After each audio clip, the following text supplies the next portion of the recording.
Hi guys, இன்றைக்கி புது வீடியோவில் பார்ப்போம். அதாவது இது எமர்ஜென்சி ஸ்டாப்பில் இந்த சப்ளை கொடுக்குறது, இந்த இன்வெர்ட்டரில் எமர்ஜென்சி ஸ்டாப் எப்படி சப்ளை கொடுக்குறதுன்னு பார்ப்போம். இப்போ நாங்கள் புக்கை பார்த்தோம்னு சொன்னால் புக்கில் இருக்குது பாருங்கள்.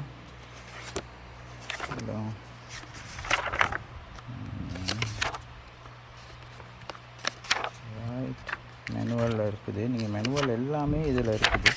நீங்கள் இந்த மெனுவலில் பார்த்தே தெரிஞ்சுக்கலாம். மெனுவல் இல்லாட்டி எப்படி பார்க்குறதுங்கிறது கொஞ்சம் தெரிஞ்சுக்கணும். மேனுவல் இருந்தாலும் ப்ராக்டிக்கலாக செய்கிறது ரொம்பவே நல்லோம். பார்த்திங்கன்னா எனக்கு இருக்குது எல்லா டீட்டெயில்ஸும். அதாவது M1 என்ன மல்டி ஃபங்க்ஷன் கண்ட்ரோல், MG அப்படி இப்படி எல்லாமே இருக்குது. இப்போ P1 வந்து எங்களுக்கு வந்து மோட்டோ ஃபார்வர்ட் ரிவர்ஸ் அந்த நம்ம ஏற்கனவே P1 P2 பார்த்துட்டோம். இது காமன். பார்த்திங்கன்னா P3 பார்த்திங்கன்னா எமர்ஜென்சி ஸ்டாப். ரைட், இப்போ நம்ம இதுக்கு கனெக்ஷன் எப்படி கொடுக்குறேன்னு சொல்லி பார்ப்போம். முதலாவது P1 P2க்கு நாங்கள் இதில் கனெக்ட் பண்ணி போடுவோம்.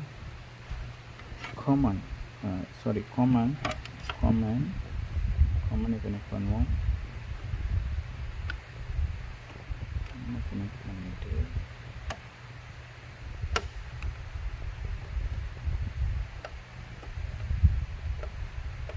கனெக்ட் பண்ணிவிட்டு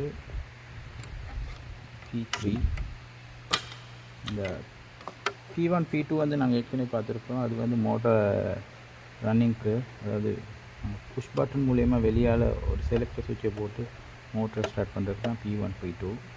இப்போ நான் வந்து இந்த மெஷின்லேயே டிரெக்டாக கொடுத்து மெஷின் மூலமாக ரன் பண்ணுறதுக்கு நான் இதில் ப்ரோக்ராம் பண்ணியிருக்கிறேன். அடுத்து பார்ப்போம்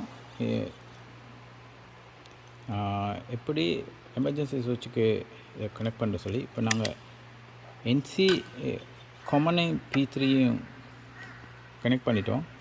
இப்போ இது வந்து இப்போ எமர்ஜென்சி சுவிட்ச். இந்த எமர்ஜென்சி சுவிட்ச் வந்து நார்மலாக வந்து மற்ற வயரிங்லலாம் வந்து நார்மலி க்ளோஸில் தான் NCயில் தான் கனெக்ட் பண்ணணும்.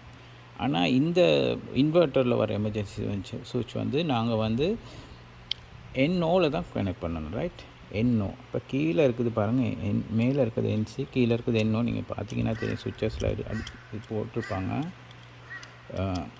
இப்போ நாங்கள் NOவில் கனெக்ட் பண்ணுவோம். இது மற்றதுலாம் NCயில் தான் வரும் எமர்ஜென்சி. இது வந்து NOவில் போகும். அது நார்மலி ஓப்பன் சர்க்யூட்டில் நாங்கள் கனெக்ட் பண்ணணும். இப்போ கொம்மனை நான் இன்றைக்கி கனெக்ட் பண்ணுறேன். அடுத்து P3 வர லைனை நான் கனெக்ட் பண்ணேன். பண்ணியாச்சு. இப்போ வந்து இது ரிலீஸில் இருக்குது. இப்போ நான் மோட்டரை ஸ்டார்ட் பண்ணுறேன், ஆன் பண்ணுறேன். இப்போ வந்து ரன் ப்ரெஸ் பண்ணுறேன். ரன் ப்ரெஸ் பண்ணோன்னா மோட்டர் வேலை செய்யுது. ரைட், இப்போ நான் எமர்ஜென்சி ஸ்டாப்பை கிளிக் பண்ணுறேன். பார்த்தீங்கன்னா இப்போ வந்து ஆஃப் ஆயிடுச்சு. இப்போ பார்த்தீங்கன்னா இன்றைக்கி இண்டிகேட் பண்ணுது ESCன்னு சொல்லி, எமர்ஜென்சி ஸ்டாப். ரைட், இப்போ நான் வந்து திருப்பி எமர்ஜென்சி சுவிட்சை ரிலீஸ் பண்ணிட்டேன். இப்போ திருப்பி ரன் பண்ணால் இன்னொரு ரன் ஆகும். ஆஃப் பண்ணோன்னா ஆஃப் ஆயிடுச்சு. இப்போ நான் ரன் ப்ரெஸ் பண்ணாலும் இது வந்து ரன் ஆகாது, எமர்ஜென்சியில் ஸ்டாப் ஆகிருக்கு. ரைட், ஓகே காய்ஸ், அடுத்த வீடியோவில் சந்திப்போம். பாய்.